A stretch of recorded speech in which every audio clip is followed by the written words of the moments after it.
qui nous aime beaucoup, c'était il y a 2 ou 3 ans dans la partie flamande du pays. Et c'était dans une ambiance plutôt festive. Il y avait un bon after, de la bonne nourriture, des belles femmes. Et la raison pour laquelle je suis venu ici aujourd'hui, c'est parce que je me disais que bon, papa est là, donc ça va amener plus de gens. Donc il y aura un after agréable avec de la bonne nourriture, des belles femmes. C'est ça qui m'a motivé à venir. Et là, je me retrouve, il y a Eli Kadji et ses mauvais esprits qui me disent Wilfried, tu vas tenir la conférence. Et me voilà ici qui doit discuter sur les dynamiques du peuple dans le contexte politique camerounais. Ce n'est pas grave, il y a de mauvaises surprises comme celle-là qui nous arrivent de temps en temps. Alors, comment répondre à cette question? Je vais d'abord revenir sur l'élément que j'ai mentionné, qui a été évoqué, que j'avais mentionné dans mon livre. Au-delà de l'implication, il faut s'engager. C'est quoi Maître qui nous a enseigné ça dans le consciencisme? La théorie sans la pratique est vide, comme la pratique sans la théorie est aveugle. Dont les deux se complètent, les deux sont interchangeables.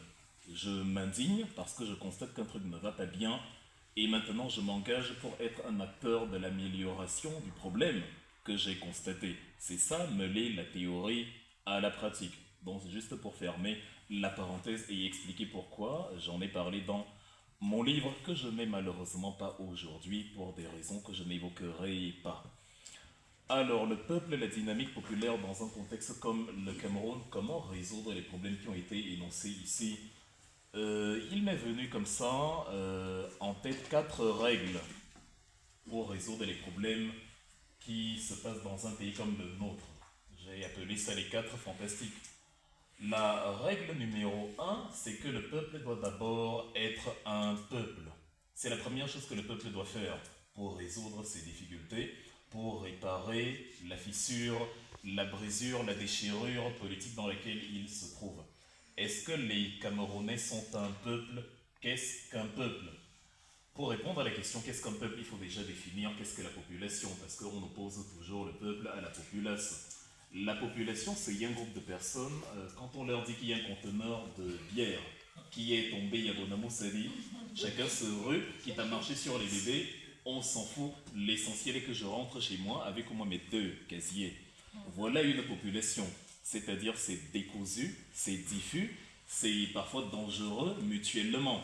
On se fait du mal, alors que peut-être si on était mieux organisé, si on s'alignait, je ne sais pas, on faisait des carrés ou je ne sais quoi, chacun, il y avait largement de quoi donner à chacun les 2 casiers dont il rêve.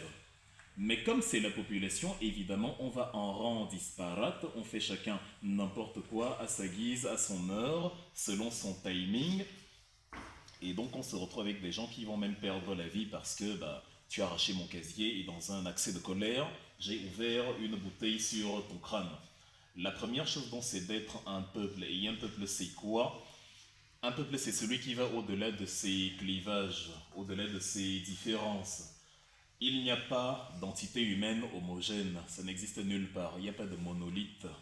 Même en France où on se dit que tout le monde parle français, il y a les Bretons, les Normands, même dans les minuscules pays comme l'Islande, il y a les Islandais de Reykjavik, il y a les Islandais d'une région un peu moins volcanique, il y a les Islandais, pourtant ils ne sont que 300 000.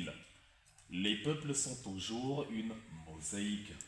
Et qu'est-ce qui fait donc de cette population mosaïque un peuple? C'est que la population essaye de comprendre qu'elle a des intérêts mutuels. On veut construire une autoroute entre Yaoundé et Douala. Est-ce que lorsqu'il y a un accident entre Yaoundé et Douala, la mort choisit les tribus, les origines, le sexe, la langue des personnes qui seront victimes de l'accident en question? Non, la mort ne fait pas de tri. Et dès qu'on prend conscience que nous vivons les mêmes réalités, les mêmes problèmes, et que si tout va bien, nous aurons les mêmes avantages, on se retrouve dans une situation où on réalise qu'on est un peuple. On réalise qu'on n'est pas qu'une populace, on réalise qu'on n'est pas qu'un assemblage de personnes qui vivent à l'intérieur d'un territoire, on réalise que oui, on est une entité commune. Donc, les langues, je suis Bafang, je suis Eton, je suis Manguissa, je suis Ewondo. Et alors, lorsqu'on a coupé le courant chez moi, Eneo, c'est le meilleur ami de l'homme. Il est très démocratique. Il ne choisit pas. Quand il frappe et Toguébé est dans le noir. Et Néo ne cherche pas à savoir est-ce que les Mondang des Toguébé ont l'électricité pendant que les Topori n'en ont pas. Et Néo, c'est l'égalité parfaite. Il te donne, à toi le Topori, la même énergie noire et obscure qu'il donne au Manguissa, au Bolo, etc. Et c'est donc cela un peuple qui comprend que voilà la réalité dans laquelle il se trouve. Un peuple réalise que la tribu, le tribalisme qu'on essaye de nous vendre dans l'échiquier politique de Paul Biya, par exemple, où mes frères du village vont me demander quand je veille en campagne, nous étions ensemble, papa, en 2018, au Cameroun, qu'est-ce que tu fais dans les choses des Bamileke? Mais qu'est-ce que je ne fais pas dans les choses des Bamileke? Pourquoi ne pas y être? C'est justement parce que je suis là, parce que tu es là, parce que tu viendras, parce que nous, d'ailleurs, viendrons, que ce ne sera plus les choses des Bamileke, mais les choses des Camerounais. Ce que je fais dans les choses des Bamileke, c'est peut-être parce que j'ai constaté qu'un individu dont vous m'avez fait remarquer qu'il était Bamileke, parce qu'à aucun moment je n'ai examiné ce critère-là, j'ai donc constaté que cet individu avait le plan pour résoudre les problèmes que j'ai constatés. C'est dur de quitter des autoroutes allemandes où il y a 4-5 voies, et de se retrouver dans la corde de terre entre Obala et Bachinga, entre Yaoundé et Douala, en se demandant est-ce que je vais y arriver en vie à destination. Chaque trajet entre Yaoundé et Douala, entre un point A et un point B au Cameroun, est un pari sur la vie. C'est une roulette russe. Nous avons tous joué au PMUC, même ceux qui pensent n'y avoir jamais joué. Chaque trajet entre une ville et une autre au Cameroun est un tiercé qu'on joue. Tu ne sais pas ce que le chauffeur va faire. Il y en a qui s'endorment au volant, il y en a qui sont au volant, ils manipulent leur téléphone, il y en a qui, sur le virage, accélèrent. Et il y avait les routes que nous avons où, même quand tu respectes toi, le code et les règles, celui qui vient en face peut être un malade mental qui fait n'importe quoi, évidemment, c'est un pari sur la vie. Je me souviens, vous regardez certainement j'adore les films d'horreur, il y a un film Destination Finale 2, il y a une scène du début où les rondeurs de bois s'échappent du camion de grume et foncent droit vers une petite voiturette qui s'avançait. C'est une scène effrayante. Sauf qu'au Cameroun, ce n'est pas toujours un film. Regard social, Zumento, une bille de bois écrase 4 personnes à Bipanda, etc., etc. C'est devenu tellement quotidien qu'on l'a banalisé. Et la bille de bois n'est pas tribaliste, c'est-à-dire même la bille de bois a des qualités que Paul Biya n'a pas. La bille de bois écrase n'importe qui se trouve sur son chemin. Bami, Mondang, Tupuri, elle écrase. La première condition donc pour être un peuple, c'est justement d'être un peuple, de constater que nous avons le même destin, les mêmes problèmes, les différences. C'est-à-dire la tribu, l'ethnie, le sexe, la taille et tout, ce ne sont que des richesses qui peuvent attirer les touristes chez nous. Ce ne sont que des éléments sur lesquels on peut se baser pour vendre la destination Cameroun à l'étranger. Donc on doit arrêter d'être une population et réaliser qu'on est un peuple. Quand je prenais donc l'exemple de l'autoroute en Allemagne et de la corde de terre du spaghetti goudronnier, de ce que nous voyons Yaoundé et Douala, c'était parce que tous les jours, hier, aujourd'hui, cette semaine, sur Facebook, il y a quelqu'un qui n'a pas mangé depuis février, qui m'écrit quand même, tu vas lire l'heure, tu vas rester en exil là-bas toute ta vie. Si ça c'est la punition, je la prends volontiers. C'est pas le pire endroit où se trouver, la Belgique. C'est pas le pire lieu, c'est pas la pire des prisons. Une prison où les droits semblent mieux respectés que dans mon propre pays. C'est même là le paradoxe qui fait mal au cœur. La douleur que nous ressentons n'est pas du fait que nous souffrons plus que ceux qui sont au pays, c'est du fait que eux souffrent et ne se rendent pas compte que nous avons du mal à jouir des avantages qu'il y a ici en sachant que eux souffrent. Il y a des gens qui, même sans être en exil, passent leur vie entière en Occident, sur le seul principe qu'ici, il y a de l'autoroute, il y a des autoroutes, il y a de l'électricité en continu, et ce n'est pas le cas au Cameroun, il y a des tramways, il y a des transports en commun, ils peuvent sortir à 1h du matin avec 3 téléphones, alors que c'est compliqué de sortir à Daïdo à 14h avec un seul téléphone. Donc ce n'est pas une question, ce n'est pas une punition en soi, c'est l'amour pour notre pays c'est-à-dire l'amour pour la vie, pour une vie humainement digne pour nos concitoyens, qui nous fait nous battre autant, plus même que ceux qui sont dans les souffrances dont nous essayons de les extirper. C'est cet amour-là qui nous motive à le faire. Et si on sait que nous aussi en diaspora, nous qui sommes ici présents d'ailleurs en l'occurrence, nous avons cette conscience populaire-là, car nous arrivons à nous réunir pour les problèmes que nous n'avons pas. Nous arrivons à nous réunir pour militer, pour obtenir un cadre de vie dont nous ne souffrons pas. Nous sommes passés, c'était très amusant tout à l'heure quand on a traversé la frontière franco-belge. J'ai dit à mon frère Gaëtan, regarde, on passe d'un pays à l'autre comme d'une cuisine à un salon. Limite, si tu ne fais même pas attention, si à l'instant T tu regardais, tu feuilletais un journal, tu réalises même pas que tu as changé de pays. L'infrastructure. J'aimerais bien que ce soit aussi facile de passer du Cameroun au Nigeria, entre les coupeurs de route, entre les mange-mille, comme on les appelle, les policiers, gendarmes, racketteurs, entre Boko Haram, c'est l'Armageddon. Et la raison pour laquelle on milite ici, c'est parce qu'on veut que notre pays aussi soit aussi fluide d'une frontière à l'autre comme en diaspora. C'est ça la conscience populaire. Nous montrons déjà à ceux qui sont au pays, et en cela je nous félicite, que nous sommes dans la dynamique de la conscience populaire. Parce qu'un peuple, c'est deux citoyens qui n'ont pas les mêmes problèmes, mais qui défendent la résolution de ce problème parce qu'il y a un qui n'accepte pas que l'autre soit dans ce problème-là. Il ne dit pas moi je suis étonné, comme je suis étonné que je ne souffre pas. Vous les boulots, vous n'avez qu'à souffrir. Donc condition numéro 1, les Camerounais doivent aller au-delà de leur clivage et être un peuple. La condition numéro 2, c'est ce que je peux appeler le développement ascendant. C'est un gros mot, mais en fait il est facile à définir. Ascendant veut dire qui part du bas vers le haut, qui monte, ascension. La politique est différente de la religion. En religion, vous avez un gourou, vous avez un leader, vous avez un chef de secte qui dit et vous faites. C'est un peu différent en politique. En politique, c'est une co-construction. C'est une élévation mutuelle. C'est la raison pour laquelle Dieu n'a pas de conseiller dans la Bible. Il n'a que des anges, des serviteurs. Il a même un fils, mais il n'a pas de père. Il n'a pas de cousin, il n'a pas d'oncle, il n'a pas d'égal. En politique, par contre, l'homme politique s'entoure de conseillers.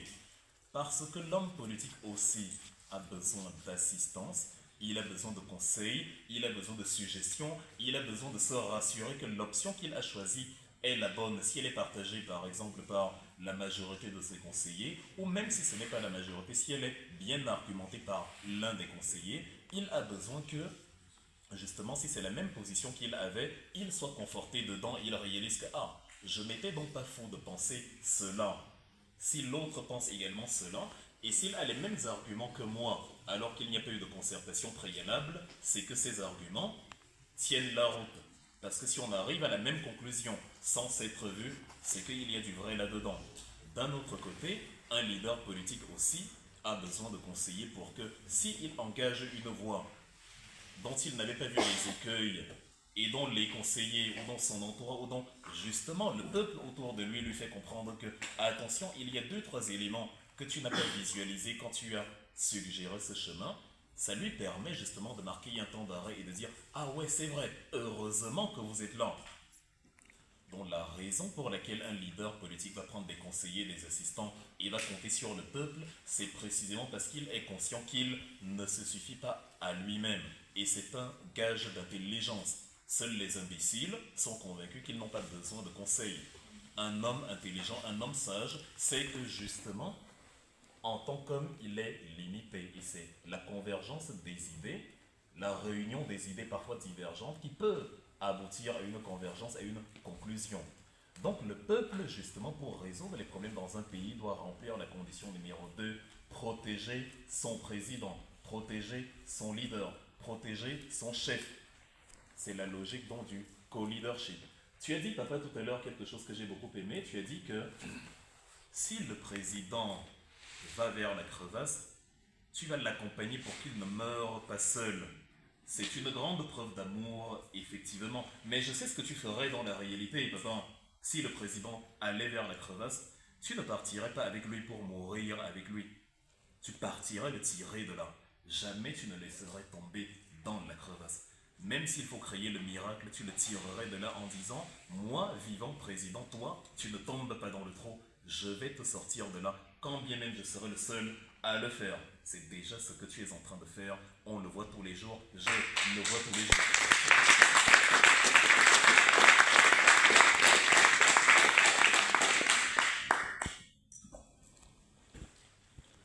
Et donc c'est ça, l'option, la condition numéro 2, être dans la logique du co-leadership. Je ne vais pas laisser mon père mourir alors que je peux le sauver. Je ne vais pas laisser mon père consommer de la drogue, des cigarettes, des stupéfiants. Je ne vais pas le laisser braquer des banques. Je ne vais pas le laisser entrer dans la pédophilie, le proxénétisme, dans des réseaux obscurs, dans la mafia. Je ne vais pas le laisser faire du blanchiment. Je ne vais pas le laisser faire des bêtises alors que je peux le sauver. Dans les films américains, on voit souvent un phénomène intéressant lorsque il y a une attaque terroriste contre le président. Le Secret Service vient s'occuper du président et lui dit « Monsieur le Président, nous devons vous protéger ». Le président dit « Laissez-moi rencontrer la foule ». Et son service secret dit « Monsieur le Président, c'est trop dangereux, nous n'allons pas faire ça ». C'est-à-dire, ils ont le droit de lui désobéir pour le protéger. Parce que la finalité, elle est supérieure. C'est une preuve d'amour en ce sens où le Secret Service n'a aucune envie de voir le président mourir. Le Secret Service tire des leçons, les leçons des erreurs et des laxismes qui se sont déroulés dans le passé et dit il ne faut pas que, encore par négligence, par laxisme, le président perde la vie alors que nous étions là. Donc c'est une obligation de protection. Ça signifie que si le président emprunte une voie, nous devons nous assurer que la voie, elle est vertueuse, que la voie, elle mène vers la félicité, que la voie, elle ne mène pas vers la crevasse. Sinon, nous allons nous en vouloir de l'avoir laissé sombrer alors qu'il y avait une échappatoire possible. L'option numéro 3 pour être un peuple et résoudre les problèmes des Camerounais, c'est ne pas être de la viande pour les loups sans scrupules. Nous avons actuellement dans le contexte camerounais énormément de charognards pour qui la viande de Maurice Kamto est soudain devenue outrageusement délicieuse. Ils ont faim. Ils ont vu quelqu'un étendu sur le sol. Ils n'ont pas cherché à savoir si on peut le sauver.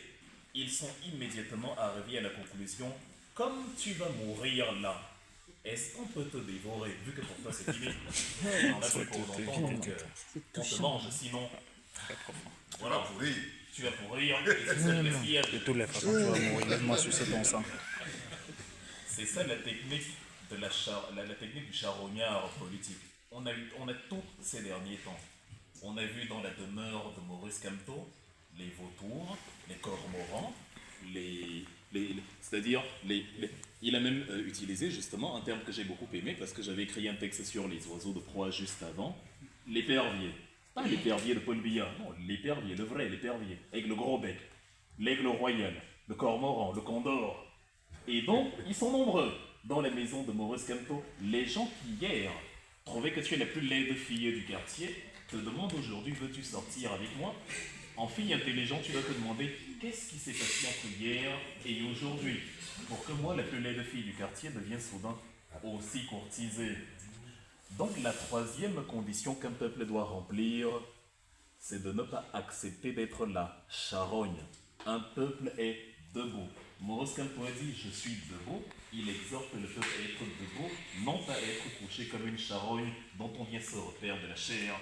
Et ne pas être une charogne signifie être vigilant à la question « est-ce que l'homme politique qui vient vers moi parce que j'ai besoin de lui ou il vient vers moi parce qu'il a besoin de moi ?» C'est à cela qu'on reconnaît les hommes politiques et les plaisantins. Un homme politique vient vers vous quand vous avez besoin de lui. Quand vous regardez Maurice Kamto, il n'a pas besoin du Cameroun.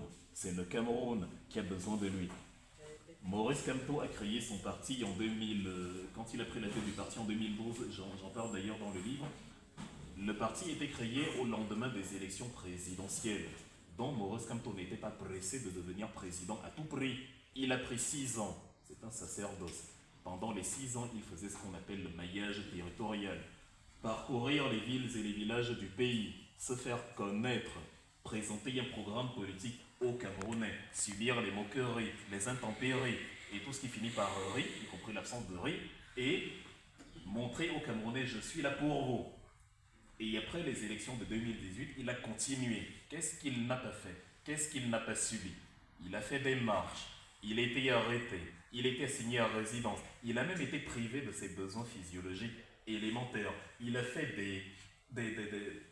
des conférences éducatives au Cameroun en diaspora, des meetings. Il a mis sur pied des actions sociales pour justement permettre aux Camerounais de répondre à la crise Covid. Il a toujours été là quand le peuple avait besoin de lui. C'est ça un vrai homme politique. Posez-vous la question sur les 11 candidats qui viennent vers vous. Avez-vous besoin d'eux ou ont-ils besoin de vous? Ça vous aidera à répondre justement à la question, sont-ils crédibles ou non? Un homme politique qui vient vers moi quand il a besoin de moi, c'est exactement ce que j'ai vu chez Paul Biya. Les gens viennent vers vous à 2 jours de la campagne, vous donnent un sac de riz, une bouteille d'huile, quelques petits poissons de conserve, et c'est bon. Ils vous promettent qu'ils vont goudronner les maisons, cimenter les routes, et vous les voyez 7 ans plus tard pour les mêmes promesses. Les boîtes en conserve. J'ai parlé des boîtes en conserve. Donc, c'est à ça donc que le peuple doit travailler. La condition numéro 3, s'assurer que justement l'homme politique qui vient vers moi parce que moi j'ai besoin de lui. Et j'ai besoin de lui signifie quoi? J'ai besoin d'un programme politique. J'ai besoin d'une offre de gouvernance. J'ai besoin de quelque chose qui justement va répondre aux exigences du quotidien. J'ai besoin qu'il me garantisse qu'il va respecter mes droits. J'ai besoin qu'il me montre qu'il va respecter la loi. Donc voilà ce qu'un peuple doit remplir comme 3e et avant-dernière condition pour être justement un peuple. Le 3e et le 4e et dernier élément qui découle du 3e dont je viens de parler, c'est le peuple doit connaître son histoire. Une population qui ne connaît pas son histoire, c'est un groupe de personnes. Quand on connaît son histoire, on est un peuple. On forme un peuple à partir du moment où on connaît son histoire. On peut même inventer une histoire tant qu'elle est commune. Les Israéliens se sont inventés une histoire de peuple élu. Ils sont tellement convaincus dedans qu'ils se mettent à camarder tout le monde autour. Ils ont même bombardé leurs alliés qataris avant-hier. Parce que, étant le peuple élu, c'est nous que Dieu a choisi. Nous aussi, on peut déterminer que c'est nous que Dieu a choisi. Parce qu'on n'a pas été créé par un poisson rouge ou par une plume volante. On a été créé par le même Dieu aux dernières nouvelles, donc on est tout autant élu que les autres. Donc on peut se constituer une histoire, et cette histoire est la base justement de notre appartenance mutuelle. Ce que les Allemands appellent là-bas le Zusammengehörigkeit, le sentiment d'appartenance mutuelle. Et à partir de là, donc, quand on connaît son histoire, non seulement on crée ce socle d'appartenance mutuelle, mais aussi on apprend les erreurs à éviter à un instant T, et les chemins à choisir au même instant T. Quand on connaît son histoire, on sait ce que Omniobé a fait quand il s'est retrouvé dans une situation de non-droit. On sait ce que Martin Luther King a fait devant une situation de non-droit. On sait ce que Gandhi a fait dans une situation de non-droit. Connaître son histoire, connaître l'histoire du monde, permet justement de répondre aux questions dans la configuration actuelle. Qu'est-ce que je dois faire? C'est ça qui nous ramène donc à la réalité camerounaise et qui crée la symbiose des points que j'ai énoncés tout à l'heure. Si je dis « je ne suis pas pour la coalition avec quiconque » et si je martèle cette opinion, ce n'est pas obligatoirement, quand je dis « je », c'est « je » avec majuscule. Je parle de celui qui pourrait défendre une opinion comme celle-là. Ce n'est pas uniquement parce que je me dis je vais me liguer ou me dresser contre mon président. C'est peut-être parce que, sachant mon président lucide, et le sachant plus lucide que moi d'ailleurs, j'en déduis, si moi, de ma faible lucidité, j'ai pu comprendre ceci, la probabilité est de 2000% que lui, infiniment plus lucide, le comprendra également. You got it, bro. You got it.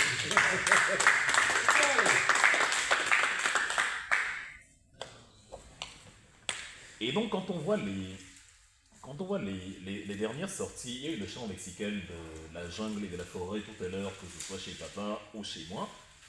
Quand on voit le chant lexical utilisé par le président dans la sagesse africaine, ces 2 dernières semaines, que nous a-t-il dit?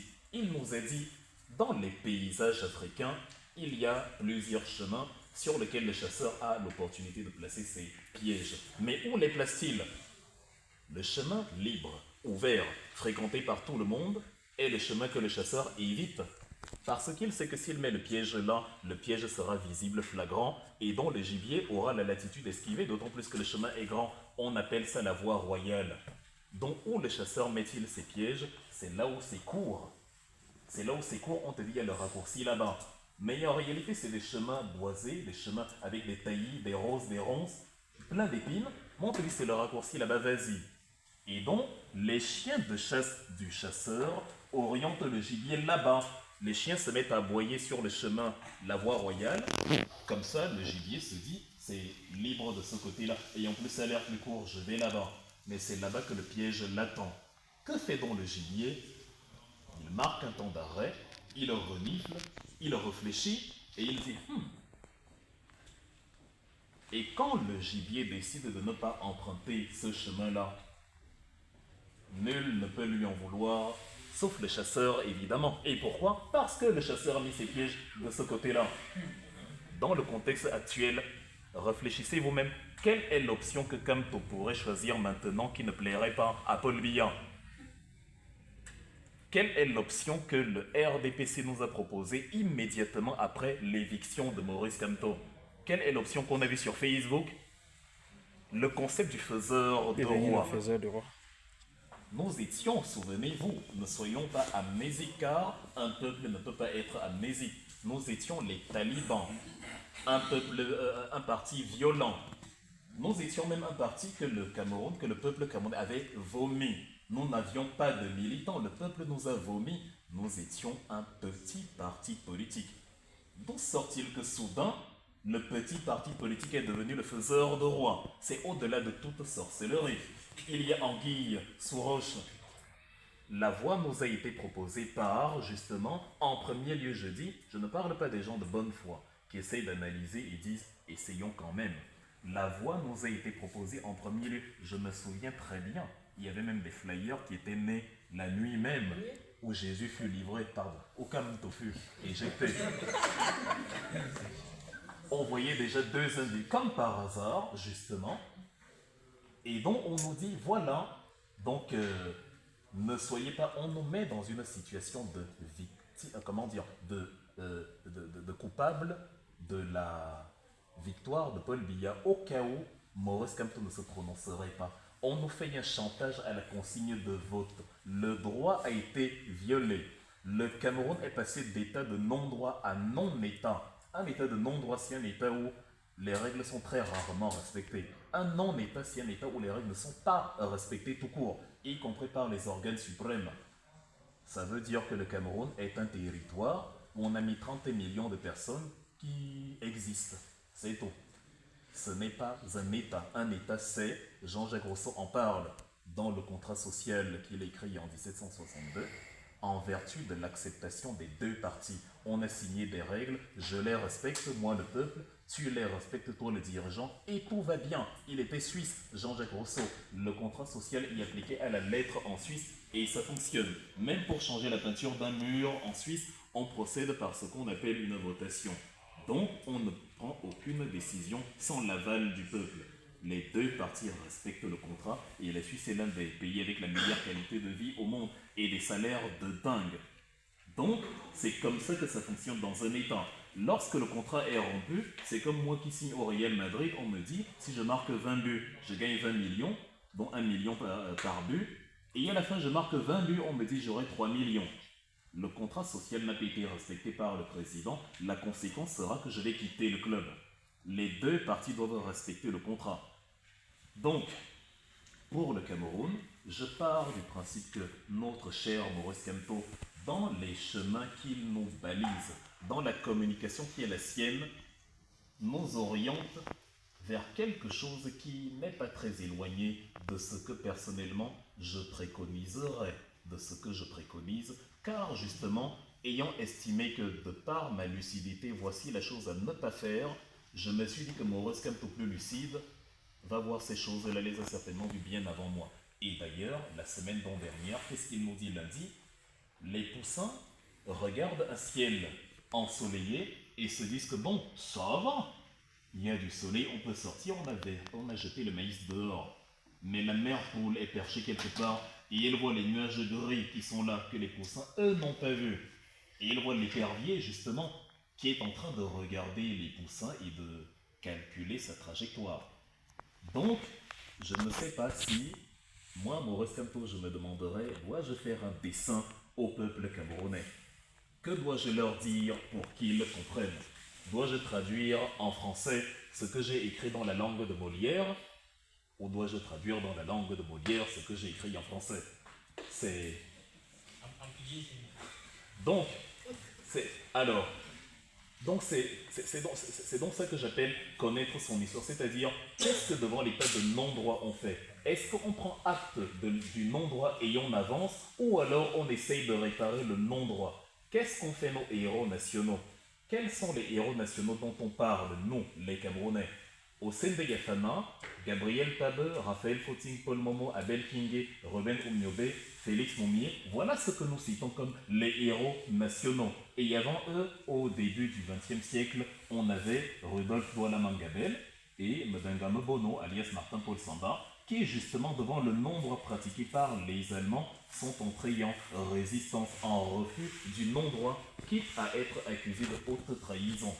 C'est-à-dire, ils ont agi en conséquence en fonction de la réalité qui s'imposait à eux, même si elle était désagréable. Ça s'appelle le pragmatisme.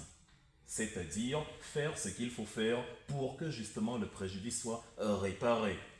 Actuellement, je suis d'accord avec papa qui pose la question: comment va-t-on peser de tout son poids à une élection où on a été exclu? Première question.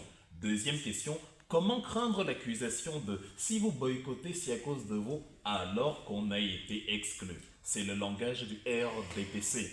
Le MRCiste qui a ce langage, désolé pour lui, même inconsciemment, fait le jeu, c'est lui donc qui fait le jeu du RDPC. Car en 2020, on nous a sorti la même rhétorique. Vous avez boycotté les élections. On a occulté le non-droit qui a été pratiqué. Qui a oublié comment les autorités administratives fermaient les bureaux pour empêcher les candidats potentiels de valider, de faire signer leur dossier de candidature? Qui a oublié la route des Bolova bloquée pour empêcher Sam Sévérin Ango, Apollinaire Rocco et autres d'aller battre campagne pour le compte du MRC? Qui a oublié que c'est le RDPC qui a empêché le MRC d'aller aux élections? Pour aller aux élections législatives, on a besoin sur 180 députés d'au moins 91 députés pour avoir la majorité absolue. Mais quand l'adversaire veut te donner 2, 3, 4 sièges pour entretenir une illusion de pluralisme, alors que toi tu ne veux pas être le principal opposant, tu veux être la principale force politique tout court. Évidemment, Maurice Kamto a dit: dans ces conditions, je ne vais pas me mêler à cette mascarade. Allez vous faire voir avec votre histoire d'élections législatives et municipales. Mais qu'est-ce qu'on a fait? On a procédé par ce que j'appelle le paradigme de la norme inversée. On a accusé Kamto d'avoir boycotté une élection à laquelle on l'a empêché d'aller en 2020. 5 ans plus tard, bis repetita, on s'apprête à reprocher à Maurice Kamto de boycotter une élection dans laquelle on l'a absolument, de manière ubuesque, exclu. C'est terrible. On a transformé le coupable en victime et la victime en coupable. Si vous aimez tant Maurice Kamto, si vous voulez tant le voir à l'élection, si vous avez tant envie qu'il fasse basculer la balance parce qu'il est le game changer, remettez sa candidature. Pourquoi faire compliqué quand on peut faire simple? Si vous ne remettez pas sa candidature et que vous chantez en même temps son amour, c'est que vous faites de la roublardise, de l'esbrouf, c'est que c'est un piège, c'est le chemin de raccourci dessiné par le chasseur. Et donc, au-delà pour finir de connaître son histoire, un peuple doit connaître, disais-je, l'histoire du monde. Dieu lui-même vous a envoyé un exemple cette semaine, ce n'est pas moi, Dieu lui-même. Les gens m'ont posé la question, mais le Népal, c'est loin. Nous, on parle du Cameroun. Je vais rafraîchir la mémoire des uns et des autres qui se disent que le Cameroun est un vase clos qui existe hors du temps. Il y a une ressemblance de 100% entre le Népal et le Cameroun. La population du Népal est de 30 millions d'habitants. La population du Cameroun est de 30 millions d'habitants. Le Népal a une soixantaine d'ethnies principales et environ 150 ethnies subsidiaires, d'environ 200. Le Cameroun a à peu près 200-250 ethnies. Le Népal est un pays à faible revenu, environ 1500 dollars par habitant. C'est le cas du Cameroun, 1500 dollars par habitant ou 4500 appareils de pouvoir d'achat sur l'année. Le Népal a une police barbare.